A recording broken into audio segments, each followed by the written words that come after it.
દ્વારકાધીશ મિત્રો. માસ ઇમરજન્સીના કિસ્સામાં આજે આપણે નયારા લેબર કોલોની ખાતે કઈ રીતે કોઈ ઇમરજન્સી આવે તો એની હેલ્થ ડિપાર્ટમેન્ટ દ્વારા સારવાર થશે એનું એક નાનકડું પ્રદર્શન એટલે ડેમોન્સ્ટ્રેશન તમારી સામે રજૂ કરવા જઈ રહ્યા છીએ. તો હું તમને બતાવું છું કે અમારી આ ટીમની આજે શું તૈયારી છે.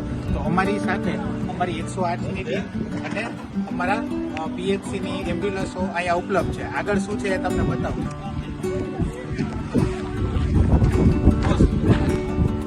જે કોઈ પણ માસ ઇમરજન્સી આવશે અહીંયા સૌથી પહેલાં એનું નોંધણી છે કે અહીંયા સૌથી પહેલાં એની નોંધણી થશે કે કેટલા દર્દીઓ અહીંયા આવ્યા છે.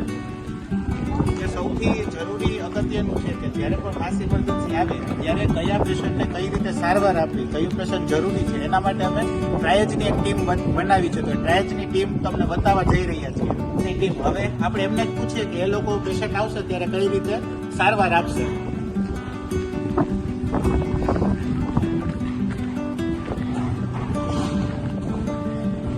ટ્રાયજ ટીમમાં સૌથી પહેલાં પેશન્ટનું એસેસમેન્ટ કરવામાં આવશે.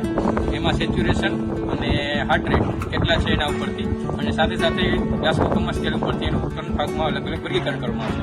કે જે બધું પેશન્ટ છે એને કાંઈ અત્યારે ટ્રીટમેન્ટની રિક્વાયરમેન્ટ નથી એ લોકોને ગ્રીનમાં શિફ્ટ કરશું અને જે પેશન્ટ ડિસીઝ છે ડેડ છે અને તેમને અલગ જગ્યાએ બ્લેક અલગ જગ્યાએ કેટેગરીમાં શિફ્ટ કરશું. જેમનું ગ્લાસકોમા સ્કેલ 8 કે 8થી ઓછું આવે છે તેમને અર્જન્ટલી રેડ રૂમમાં શિફ્ટ કરશું અને જેમનું ગ્લાસકોમા સ્કેલ છે 9 થી 12 ની વચ્ચે આવે છે એમને આપણે યલો રૂમમાં શિફ્ટ કરીશું. અને આવી રીતે ટ્રાયજ કરી અને ઇનિશિયલ એસેસમેન્ટ કરી અને એક સ્ટાફ સાથે એમને પેશન્ટને ત્યાં રૂમમાં શિફ્ટ કરશું. ત્યારબાદ આપણે અલગ અલગ રૂમ બનાવીશું. ઇમરજન્સી ટ્રાયજના કિસ્સામાં કયા પેશન્ટને રિફર કરવું, કયા પેશન્ટને સ્થળ પર જ રાખીને સારવાર કરવું અને કયા પેશન્ટને ખાલી ઓબ્ઝર્વેશન રાખવું એ અગત્યનું જરૂરી છે. તો આપને હું બતાવીશ કે આ જે રેડ એરિયા છે ત્યાં અમારું સિવિયર પેશન્ટ કે જેને એની સ્થળ પર જ સારવારની જરૂર છે અને રિફર કરવાની જરૂર છે તો એ ત્યાં દાખલ થશે. જેને સામાન્ય ઇન્જરી છે કે જેનું ડ્રેસિંગ કરીને કોઈને ટાંકા લઈને કે બાટલા આપીને સારવાર આપી શકે એને આપણે યલો વોર્ડમાં શિફ્ટ કરશું. અને જે પેશન્ટને ફક્ત આશ્વાસનની જરૂર છે, જેને કોઈ જ પેલું થયું નથી, એને આપણે ગ્રીન રૂમમાં રાખશું.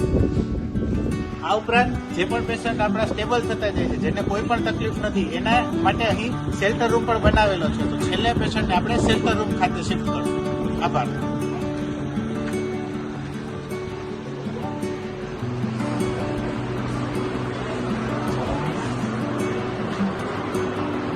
This is a red zone for critical patient.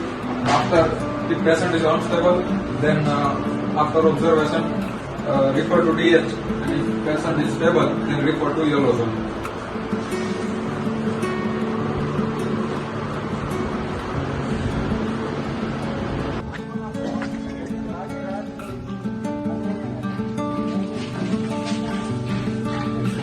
Yellow કેટેગરીમાં દાખલ થાય એટલે અમારા સિસ્ટર પેલા વાઇટલ લેશે, સ્ટાફ બ્રધર ડ્રેસિંગ કરશે